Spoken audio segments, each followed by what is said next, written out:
बिस्मिल्लाहिर्रहमानिर्रहीम। सैयदना करीमुन सल्लल्लाहु अलैहि वसल्लम। अस्सलाम वालेकुम फर्स्ट ईयर क्लास।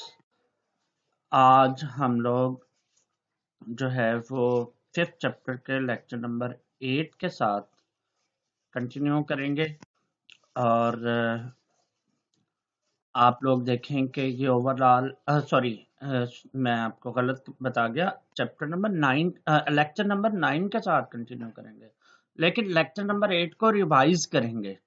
ठीक है, इसको रिवाइज कैसे करेंगे, क्योंकि हम लोगों ने उसमें काफ़ी देर लगा दी थी और उसमें बहुत सारी ऐसी चीज़ें थी जो मुझे बाद में खुद करनी पड़ी थी। तो आज वो सारी चीज़ें सॉल्व होंगी, इसलिए आपको वहाँ पे इतना कोई ख़ास प्रॉब्लम नहीं होगा। आज हम उस पूरे लेक्चर को रिवाइज करेंगे ताकि हम अगले लेक्चर को कंटिन्यू कर सकें। ठीक है, तो आइए अब हम लोग लेक्चर को रिवाइज पहले कर ले, फिर अगले लेक्चर की बात करें। Energy of the resolving electron के न्यूक्लियस के गिर्द energy of revolving electron, revolve करते हुए न्यूक्लियस के गिर्द गर्दिश करते हुए इलेक्ट्रॉन की एनर्जी कैलकुलेट करनी है आप लोगों ने। ठीक है, इसके लिए आप लोग जो है वो क्या करेंगे, आपको ये पता होना चाहिए कि किसी भी सिस्टम की जो एनर्जी होती है वो दो हिस्सों पर मुश्तमिल होती है। नंबर 1 ये आपका काइनेटिक एनर्जी और नंबर 2 पोटेंशियल एनर्जी। आपने रेडियस कैलकुलेशन में थोड़ा सा आइडिया लिया हुआ था, आपने पढ़ा था कि एनर्जी एक इलेक्ट्रॉन जो न्यूक्लियस के गिर्द घूमता है उसका मास m होता है और उसकी वेलोसिटी v होती है। तो काइनेटिक एनर्जी तो इससे बड़ी सिंपल सी मालूम हो सकती है, वो क्या है 1/2 mv²। पोटेंशियल एनर्जी आपको पता है कि किस वजह से होती है, ड्यू टू इट्स पोजीशन। ठीक है, तो देखें पोजीशन में आप लोगों ने क्या देखना है कि जो है वो एनर्जी कहाँ से आती है, पोजीशन की वजह से। देखें, अगर कोई इलेक्ट्रॉन न्यूक्लियस के असर से बाहर है, मैं तस्वीर भी उस दिन शेयर की थी, आज मैं वो फिर शेयर कर देता हूं, फिर आपको समझ आ जाएगी। ये पिक्चर है, देखें हम इलेक्ट्रॉन को इन्फिनिटी फासले से यानी न्यूक्लियस के असर से बाहर से हम लोग कहाँ पे लाना चाह रहे हैं, आर रेडियस के फासले पर, यानी न्यूक्लियस के उतने फासले पर जिसका जो किसके बराबर है, आर फासले पर है, वहां पे इलेक्ट्रॉन को लाना चाह रहे हैं और किसी भी ऑर्बिट में लाना चाह रहे हैं। हमें यहाँ पे जो काम करना पड़ेगा वो किस तौर पर स्टोर होगा, पोटेंशियल एनर्जी के तौर पर। अब हम पोटेंशियल एनर्जी के तौर पर स्टोर होने वाला जो काम है उसको कैलकुलेट करने का फॉर्मूला आपको पता है, force is equal to work is equal to force into distance. अब इलेक्ट्रॉन को न्यूक्लियस के पास लाना है तो हमें कौन सी फोर्स हमें लगानी पड़ेगी, force of attraction, between charges, और वो कूलम्स लॉ की मदद से ये वाली आ जाती है Zd²/4πε0r²। ठीक है, तो अब देखिए एक और चीज है, इस फोर्स की कैलकुलेशन करें, इस फोर्स को डिस्टेंस से मल्टीप्लाई करें तो सिंपल पोटेंशियल एनर्जी तो आ जाती है, यानी इन्फिनिटी से लेकर आर तक जितना फासला है उसको फोर्स से मल्टीप्लाई कर दें। लेकिन ये फोर्स जो है वो इन्फिनिटी फासले पर 0 के इक्वल होती है।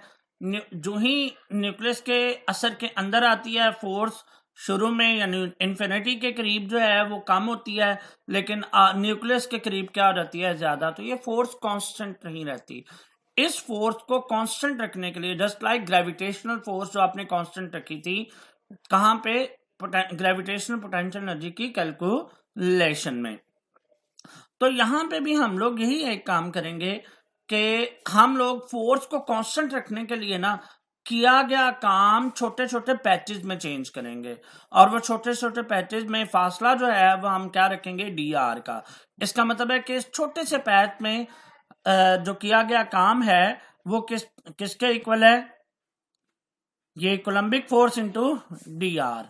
अब हम लोगों ने पोटेंशियल एनर्जी कैलकुलेट करनी है पोटेंशियल एनर्जी कैलकुलेट करनी है कहां से लेकर कहां तक, इन्फिनिटी फासले से लेकर आर फासले तक, ठीक है। तो इसके लिए हमें क्या करना पड़ेगा, जो है वो कहते हैं कि इसे जमा करना पड़ेगा इतने कामों को, छोटे छोटे कामों को। ये देखो, ये एक छोटे से पोर्शन में क्या गया काम, इनको जमा करने के लिए हम लोग एक तरीका अपनाते हैं जिसे हम कहते हैं इंटीग्रेशन का तरीका।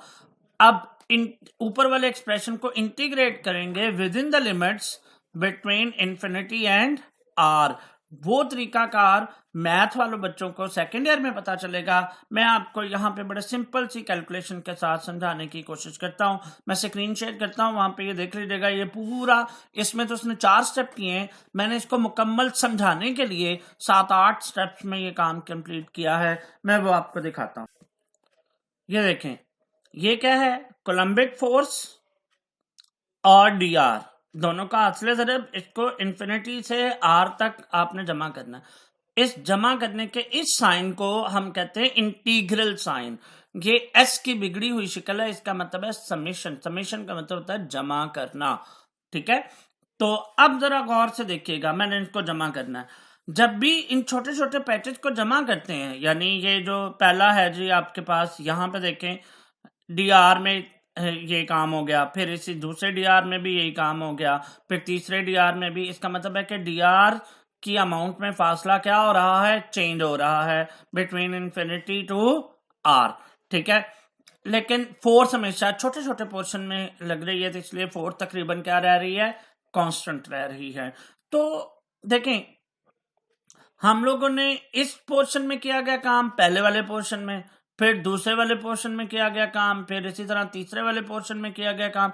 इन सारे कामों को जमा करना है। जब हम दो या दो से ज्यादा रकमों को अलजबरा में जमा करते हैं, तो जो चीजें कांस्टेंट होती हैं, कॉमन होती हैं, वो जो सभी में होती हैं, वो हम कॉमन ले लेते हैं। जो कांस्टेंट होती हैं या कॉमन होती हैं जो सारी एक्सप्रेशन में, उनको हम क्या ले लेते हैं, कॉमन। बाकी जो ब्रैकेट के अंदर जो कुछ जमा करना होता है वो बच जाता है, फिर हम उसे जमा करते हैं। ऐसे ही करते हैं ना।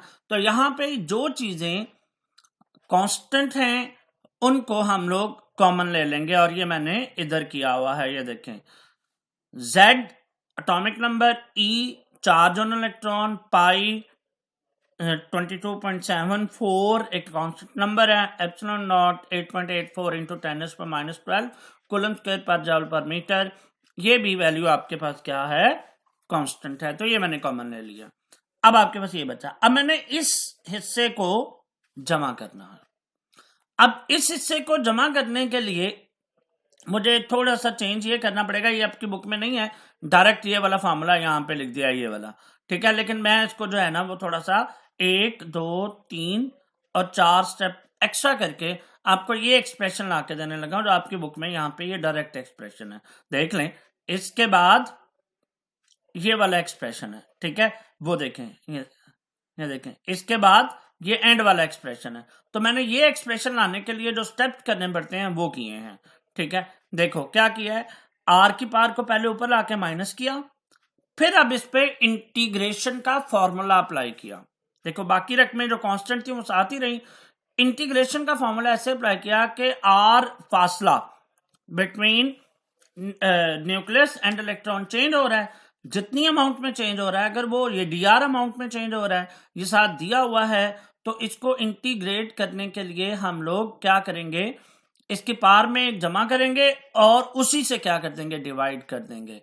और अब पावर में जमा करने से जवाब क्या आएगा, -1। इधर भी जवाब क्या आएगा, -1। जब आप इसे सॉल्व करेंगे, प्लस वाली रकम को माइनस वाली रकम पे डिवाइड करें, आंसर माइनस में आता है।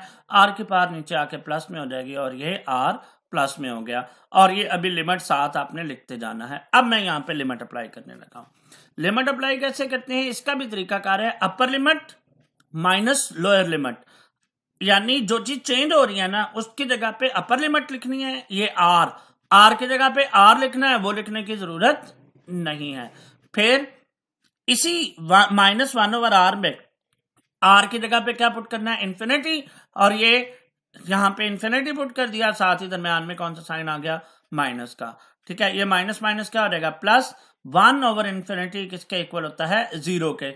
इसकी भी मैंने कैलकुलेशन की थी, ठीक है। अगर आप देखें 1/∞ कैसे 0 के होता है, किसी भी रकम को 0 पे डिवाइड करें इन्फिनिटी आता है। तो अगर आप इसको एक्सचेंज कर दें, इन्फिनिटी को किसके, 0 की जगह पे, 0 को इन्फिनिटी की जगह पे, तो इसका मतलब क्या हुआ कि इन्फिनिटी इज इक्वल टू क्या है, 1/∞ इज इक्वल टू 0। तो यहां पे मैंने वो भी लिख दिया, ठीक है। सॉरी, नीचे होगा ये देखें, तो मैंने इसके लिए यहाँ पे 0 लिख दिया। अब यहाँ पे ओवरऑल पोटेंशियल एनर्जी की वैल्यू आई, और ये आपके पास क्या है, ZD²/4πε0, ठीक है। अब ये पोटेंशियल एनर्जी का फॉर्मूला है। अब आपने क्या करना है, पोटेंशियल एनर्जी, लेकिन यहाँ पे पोटेंशियल एनर्जी के साथ ये जो माइनस का साइन है, अगर गौर करें तो उसके लिए पहले थोड़ी सी ये शॉर्ट क्वेश्चन है कि इसके साथ माइनस का साइन क्यों आता है। क्योंकि एनर्जी डिक्रीज करती है जब इन्फिनिटी से आर डिस्टेंस तक लेके आते हैं फ्रॉम द न्यूक्लियस। अब infinity, at infinity electron attract नहीं हो रहा, इसलिए इसकी पोटेंशियल एनर्जी क्या होगी, 0। लेकिन जब वो न्यूक्लियस के करीब आता है, उस पॉइंट पे आर फासले पर जब आता है, it will be attracted by nucleus, और जब न्यूक्लियस की तरफ अट्रैक्ट होता है तो potential energy becomes less than 0, इसलिए इसको 0 कहते हैं, इसलिए ये माइनस में होती है। The quantity less than 0 is negative. For this reason potential energy given in equation above, ये वाली, ठीक है, या potential energy of the electron at the distance r is always negative, ठीक है। अब हमने टोटल एनर्जी कैलकुलेट करनी है। टोटल एनर्जी को कैलकुलेट करने के लिए हम पोटेंशियल एनर्जी और काइनेटिक एनर्जी को जमा करेंगे। अब पोटेंशियल एनर्जी, ये काइनेटिक एनर्जी है, ये पोटेंशियल एनर्जी है, इसको आपने जमा किया, ये जमा की, और ये पोटेंशियल एनर्जी चूंकि नेगेटिव में थी, इसलिए यहां पे दरम्यान में कौन सा साइन आ गया, नेगेटिव का। अब अगर आप देखें, अगर हम इस वेलोसिटी वाले फैक्टर को एलिमिनेट करना चाहते हैं, तो आपको पता है कि पहले रेडियस कैलकुलेशन में आपने किया था कि centripetal force is equal to Coulombic force, ये कूलम फोर्स थी, ठीक है। यानी ये जो दो चार्जेस के दरमियान अट्रैक्शन की फोर्स है वो बैलेंस होती है बाय mv²/r, सेंट्रीफ्यूगल फोर्स या सेंट्रीपिटल फोर्स के से बैलेंस होती है। यहां से इसको थोड़ा सा सॉल्व करेंगे, r इधर मल्टीप्लाई हो रहा है, इधर आके डिवाइड, मैं इधर जा रहा हूं, ये देखें, मल्टीप्लाई और इधर डिवाइड हो रहा है, उधर जाके क्या हो जाएगा, मल्टीप्लाई, और फिर आपने आगे इसे क्या किया है, सॉल्व किया, यानी इसके पास नीचे आके माइनस हो जाएगी, आर आ जाएगी, ये आपके पास mv², और ये सारी वैल्यू mv² की यहाँ पे आपने पुट कर दी। फिर अब आपने इनको क्या किया, जमा किया। जमा कैसे करेंगे, सॉरी माइनस कैसे करेंगे, बटे के नीचे क्या ले लेंगे, एलसीएम, और ये आपके पास एलसीएम आ गया, क्या आया, 8π, एलसीएम का मतलब है लीस्ट कॉमन मल्टीपल, जो कॉमन चीजें वो तो एक ही दफा लेंगे, πε0r, ये कॉमन है, 8 और 4 का एलसीएम 8 आता है, वो आपने लिख दिया। अब इस एलसीएम को बटे के नीचे वाली रकम पे डिवाइड करें, जो जवाब आता है इसको ऊपर वाली से जरूर दे दें। अब ये तो दोनों सेम है, जब डिवाइड करेंगे तो सारी कट जाएंगी, जवाब क्या आएगा, 1, और 1 को जब ऊपर वाले ZD² से मल्टीप्लाई करेंगे तो वो ZD² रहेगा। इस तरह जब एलसीएम को बटे के इस नीचे वाली रकम पे डिवाइड करेंगे, बाकी सारे कट जाएंगी, πε0r आपस में कट जाएंगे, खत्म हो जाएंगे, लेकिन 8 और 4 का हासिल तकसीम का जवाब क्या आएगा, 2। जैसे ये मैंने देखो ये सारी चीजें कट गई, ठीक है, लाइनें लगी हुई हैं, और ये 8 और जब 4 को काटा तो जवाब क्या आया, 2। अब ये 2 ऊपर वाले ZD² से मल्टीप्लाई होगा। अब यहाँ पे फॉर्मूला क्या बन जाएगा, -ZD², यहाँ पे माइनस का साइन उसने नहीं लगाया हुआ, ये मैंने बाद में लगाया हुआ, आपकी बुक में शायद कुछ बुकों में लगा होगा, कुछ में नहीं लगा होगा, ठीक है। अब आप देखें, ये है एनर्जी कैलकुलेट करने का फॉर्मूला, लेकिन यहां तक आपने कल के लेक्चर में कर लिया था। आज हम लेक्चर नंबर 9 को कंटिन्यू करेंगे। ये बड़ा इंपॉर्टेंट टॉपिक था, इसलिए मैंने इसको जो है वो दोबारा से रिवाइज किया ताकि आपको समझ आ जाए, ठीक है। आज ये 15 मिनट, कल भी तकरीबन आधा घंटा लगा था, आज तकरीबन आधा टाइम लगा है और अल्हम्दुलिल्लाह ये कवर हो गया है, ठीक है। तो नेक्स्ट देखें ज़रा, लेक्चर नंबर 9 आज के लिए जो कंटिन्यू करना है वो देखें। एनर्जी कैलकुलेट करने का ये फॉर्मूला आ गया। अब यहाँ पे मैंने आर का फैक्टर खत्म करना, क्योंकि आर का फैक्टर आप ऑलरेडी पढ़ चुके हैं कि आर क्या है, रेडियस, और उसका फॉर्मूला है, ये आपको वहां पे कैलकुलेट नहीं, आपको याद करना पड़ेगा। R is equal to epsilon not N square H square pi M over pi M Z D square. अब ये जो देखें, मेरी बात सुने, आपने यहाँ पे गौर करें तो ये आर बटे के नीचे है, तो इसलिए 1/r मैंने अलहदा से लिख दिया ताकि मैं इस r को इन्वर्स कर लूं। इन्वर्स कैसे करूं? अगर r को 1/r करता हूं तो पाई एम जी स्क्वायर ऊपर जाके मल्टीप्लाई हो जाएंगे और epsilon not N square H square नीचे आके। अब ये सारी वैल्यू r की मैं इस इक्वेशन में क्या करूंगा, पुट करूंगा। देखो, सॉरी, ये देखें, जेड डी स्क्वायर ये इसमें पहले से था 8 पाई एप्सिलॉन नॉट ज़रब, अब ये जो 1/r की वैल्यू है pi M Z D square over epsilon not N square. अब इसमें गौर करें तो आपके पास पाई और पाई आपस में क्या हो जाएंगे, कट जाएंगे। अब यहां पे बचेगा z और ये z स्क्वायर, ठीक है, और साथ मैथ है वो वैसे लिखा गया, और e की स्क्वायर क्या हो जाएगा, e की 4। इसी तरह 8 एप्सिलॉन नॉट का square N square H square. ये nth ऑर्बिट में एनर्जी कैलकुलेट करने का क्या है, फॉर्मूला है, ठीक है, nth ऑर्बिट में। अब यहाँ पे जो चीजें कांस्टेंट हैं nth ऑर्बिट में, मतलब n1 हो, तो अब यहाँ पे सिर्फ जस्ट मैंने आपको बताया था ना कि हम ये सिर्फ वैल्यूज पुट करेंगे और एनर्जी को कैलकुलेट कर लेंगे। अब देखें, En is the energy of nth orbital, ठीक है। अब इसमें फॉर हाइड्रोजन एटम Z क्या होता है, 1 होता है, इसलिए मैंने Z का स्क्वायर 1 हो गया, 1 मैं यहां से खत्म कर देता हूं, क्योंकि 1 को किसी भी रकम से मल्टीप्लाई करें, जो चीजें 1 को किसी भी रकम से मल्टीप्लाई करें तो जवाब वही आता है, ठीक है। तो Z की जगह पे 1 था और ये M और E स्क्वायर E4 के साथ मल्टीप्लाई करके यही आंसर आ जाएगा। अब क्या करेंगे, अब गौर करें, अब क्या होगा कि आपके पास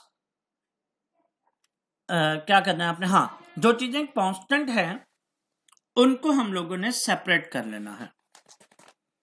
जो चीजें कांस्टेंट है उनको हम लोगों ने सेपरेट कर लेना है।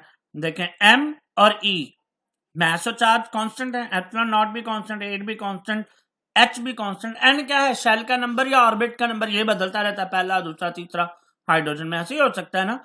तो यहां पर आप लोग गौर करें तो मैंने 1/n स्क्वायर को सेपरेट कर लिया। यहां से क्या चीज पता चलती है, ये सारी चीजें कांस्टेंट है, एनर्जी डायरेक्टली प्रोपोर्शनल है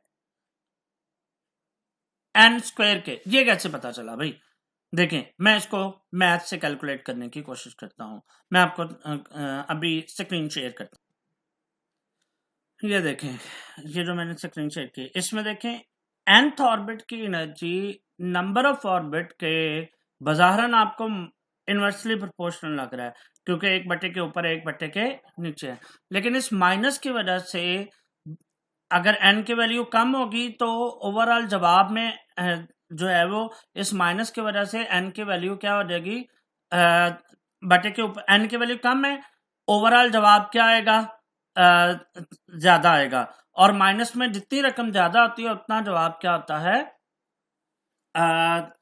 छोटा होता है। तो इसका मतलब है कि अगर फर्ज करें n की वैल्यू 1 है, 1 पहला ऑर्बिट है, तो 1 का जवाब -1 हल करेंगे, -1 को सॉरी 1 का जवाब 1 और ये -1 है, -1 जो है वो अगर आप इसके मुकाबले में 2 को लेके आए तो यहाँ पे 1/4 ये 0.25 हो जाएगा। जब इसे सॉल्व करेंगे तो -0.25 बड़ा है और -1 जो है वो यहाँ पे क्या होगा, छोटा होगा। ये भी मैं आपको कैलकुलेट करके बताता हूँ। देखें, अगर आप इसको सॉल्व करें कि ये है जनाब, मैं अभी करके दिखाता हूं आपको। ये देखिए, ये मैंने कैलकुलेट किया, अगर फर्ज करें n की वैल्यू 1 है, पहला ऑर्बिट है, तो पहला ऑर्बिट 1 पुट किया, 1 को का स्क्वायर लिया, आपके पास 1 आ गया, सॉल्व किया, -1 आ गया। इसी तरह अगर दूसरा ऑर्बिट है तो -2 टू का स्क्वायर 4, तो ओवरऑल जवाब क्या आएगा -2.25, 1 को 4 पे डिवाइड करते। अब देखिए ये माइनस में ये रकम क्या है, बड़ी है ये वाली, ठीक है। ये माइनस में जितनी रकम छोटी होती है उतनी क्या होती है, बड़ी होती है। इसका मतलब है कि ये वाली वैल्यू बड़ी है। कब, जब ऑर्बिट का नंबर क्या है, बड़ा है। तो यहां पर एनर्जी की भी वैल्यू इसी तरह, जब ऑर्बिट का नंबर बड़ा होगा तो फिर जो है वो एनर्जी की वैल्यू ज्यादा होगी, और ऑर्बिट का नंबर छोटा होगा तो एनर्जी की वैल्यू कम होगी। तो ये देखो यहाँ पे लिखा भी उसने कि this equation give us the energy of electron revolving around the nucleus hydrogen atom of the hydrogen atom, the factor outside the bracket के जो बाहर हैं वो कांस्टेंट हैं, और इनके वैल्यूज को सॉल्व करें तो ये आपके पास आता है। यहां से आपके पास equation number 20 give us the energy associated with electron in nth orbit. nth orbit में जो इलेक्ट्रॉन की एनर्जी है, देखो इसको सॉल्व करने से ये जो सारी जो ब्रैकेट के बाहर वैल्यू थी me4 epsilon not h square epsilon not square h square और 8 को सॉल्व करने से जो आपके पास आंसर है वो ये है 2.178 इंटू 10⁻18। आप सॉल्व भी कर सकते हैं कैलकुलेटर की मदद से, ठीक है। तो जब ये सॉल्व किया तो ये वैल्यू आगे लिखा हुआ है, its negative value shows that the electron is bound to the nucleus, nucleus के साथ अट्रैक्ट हो रहा है। The electron under the force of attraction of nucleus, यानी न्यूक्लियस की अट्रैक्शन के अंडर है। Actually electron has been brought from infinity to distance R, कि हम लामहदूद फासले से जहां पे एनर्जी 0 थी उसको r फासले तक लेके आ रहे हैं, तो एनर्जी ऑटोमेटिकली क्या होगी, कम होगी, ठीक है। कैसे कम होगी, क्योंकि अट्रैक्शन हो रही है, अट्रैक्शन के दौरान एनर्जी क्या होगी, जाया होगी, जिस वजह से एनर्जी कम हो जाएगी। The value of energy obtained, ये है, ये ऊपर है, जाउल पर एटम। अगर आप ये एनर्जी जाउल पर मोल कैलकुलेट करना चाहें तो फिर कैसे करेंगे, किलो जाउल पर मोल में, किलो जाउल पर मोल में एवोगैड्रोस टर्म्स में लेके आना चाहें। एवोगैड्रोस टर्म का मतलब क्या है कि एक एटम की इतनी एनर्जी है, 6.02 इंटू 10⁻23 एटम जो एक मोल होंगे उसमें कितनी एनर्जी होगी, यानी ये पर मोल हो जाएगा। और जाउल को किलो जाउल में कन्वर्ट करने के लिए आप 1000 पे क्या करेंगे, डिवाइड करेंगे। फिर से सुन लें, एक मोल में कितने एटम होते हैं, 6.02 × 10 की ताकत 23, यानी एवोगैड्रोस नंबर के बराबर। इसलिए एक एटम की जो एनर्जी है उसको 6.02 इंटू 10⁻23 एटम से मल्टीप्लाई किया तो एनर्जी में किसके इक्वल हो जाएगी, एक मोल की एनर्जी, जैसे पर मोल कह देंगे, ठीक है। और इसी तरह किलो जाउल में कन्वर्ट करने के लिए इस एनर्जी को 1000 पे क्या कर देंगे, डिवाइड कर देंगे। जब आप इसे सॉल्व करेंगे तो ये जवाब आएगा -1313.315 किलो जाउल पर मोल। ये nth ऑर्बिट में एनर्जी कैलकुलेट करने का फॉर्मूला आ गया किलो जाउल पर मोल में। अब आपको पता है हाइड्रोजन के 1.008 ग्राम जो एक मोल के बराबर होता है, इसमें एवोगैड्रोस नंबर ऑफ एटम होते हैं, इसीलिए ये एक मोल एटमों की एनर्जी कैलकुलेट करने का फॉर्मूला है। अब आप n की वैल्यूज पुट करें बारी बारी, n1 पुट करेंगे तो आपके पास ये एनर्जी आएगी, n2 पुट करेंगे ये एनर्जी आएगी, n3 पुट करेंगे ये एनर्जी आएगी। देखो जैसे जैसे आते जा रहे हैं माइनस में जितनी रकम छोटी होती जा रही है उतनी बड़ी होती जा रही है। इसका मतलब है कि ऊपर से नीचे जो है वो एनर्जी क्या होती जा रही है, कम होती जा रही, ज्यादा होती जा रही है। एनर्जी क्या होती जा रही है, ज्यादा होती जा रही है, ठीक है। तो अब देखें एनर्जी ज्यादा होती जा रही है। अब ये सारी वैल्यूज को यहाँ पे पुट किया, इन्फिनिटी पे आया तो एनर्जी देखो 0 होगी। किसी भी रकम को इन्फिनिटी पे डिवाइड करें जवाब 0 में आता है। अब इनका एनर्जी डिफरेंस अगर आप कैलकुलेट करना चाहें तो देखो पहले और दूसरे ऑर्बिट में एनर्जी का डिफरेंस अगर आप कैलकुलेट करें एनर्जी की वैल्यू पुट करके तो 984 यानी 985, दूसरे तो इस समय एकदम कितना कम हो गया 182, कितना डिफरेंस आ गया है 800 के करीब करीब जो है वो एनर्जी का डिफरेंस आ गया, 797 ठीक है। तो अब तीसरे और चौथे में एनर्जी का गैप और कम हो गया, ठीक है। इसी तरह चौथे पांचवें में एनर्जी का गैप और कम हो जाएगा। इसका मतलब है फासला बेशक बढ़ता जा रहा है न्यूक्लियस में इलेक्ट्रॉन के दरमियान, लेकिन एनर्जी का डिफरेंस जो है वो क्या होता जा रहा है, कम होता जा रहा है, ठीक है।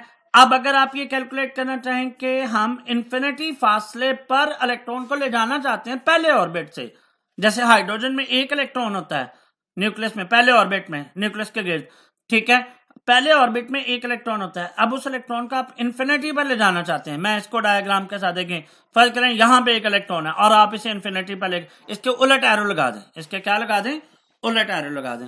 जब आप इसको उलट एरो लगाएंगे मतलब ये ऊपर को ले जाना चाह रहे हैं, तो उस दौरान जो एनर्जी डिफरेंस होगा वो ये होगा कि 0 माइनस, ठीक है, ये इन्फिनिटी पे एनर्जी है और ये पहले ऑर्बिट पे एनर्जी है, तो एनर्जी 13.13.3.31 किलो जॉल पर मोल एनर्जी हमें लगानी पड़ेगी इलेक्ट्रॉन को पहले ऑर्बिट से इन्फिनिटी तक ले जाने के लिए। और जब पहले ऑर्बिट से इन्फिनिटी यानी न्यूक्लियस क्लस्टर से बाहर निकालने के लिए, एटम में से इलेक्ट्रॉन को निकालने के लिए, इसका मतलब एटम को आयोनाइज करने के लिए ये एनर्जी चाहिए, इसलिए इस एनर्जी को हम आयोनाइजेशन एनर्जी कहते हैं ऑफ हाइड्रोजन। तो ये शॉर्ट क्वेश्चन भी आ सकता है कि how would you calculate ionization energy of hydrogen atom, ये भी आप डिटरमिन कर सकते हैं। नेक्स्ट है वो these values show that energy difference between adjacent orbits of Bohr model, Bohr के मॉडल में ऑफ मतलब ये जो एनर्जी का डिफरेंस है between adjacent in Bohr model of hydrogen goes on decreasing sharply, बड़ी तेजी से क्या होता है, कम होता है। Keeping in mind the distance between adjacent orbit is increasing, मैंने अभी थोड़ी देर पहले आपको बताया बेशक फासला बढ़ता जा रहा है लेकिन एनर्जी का गैप क्या होता जा रहा है, कम होता जा रहा है। और ये डायग्राम भी आपने बना देनी है। देखो पहले और दूसरे में एनर्जी का गैप बहुत ज्यादा है, दूसरे तीसरे में एनर्जी का गैप और कम है, ठीक है। ये देखो ये फर्क वो लिख के भी बता रहा है कि पहले और दूसरे की एनर्जी ये है, दूसरे तीसरे की एनर्जी ये है, तीसरे चौथे की एनर्जी यही है। तो इनमें जब आप गैप देखते हैं जो यहाँ से आपने इसने कैलकुलेट किया, तो गैप देखो आहिस्ता आहिस्ता कम हो रहा है, एनर्जी गैप कम हो रहा है लेकिन डिस्टेंस क्या हो रहा है, बढ़ता जा रहा है। तो ये आप लोग इसे याद कीजिएगा, अगर कोई इशू हो प्रैक्टिस कीजिएगा। देखो इन सारे क्वेश्चन को जो मैंने अभी आज तक आपको करवाया है, रेडियस कैलकुलेशन को भी आप अलग से नोट्स बना के आप लोग इसे सॉल्व करने की कोशिश कीजिएगा। ठीक हो गया। तो अगर कोई इशू हो तो आप मुझे इनबॉक्स कर सकते हैं। बहुत शुक्रिया, अल्लाह हाफिज।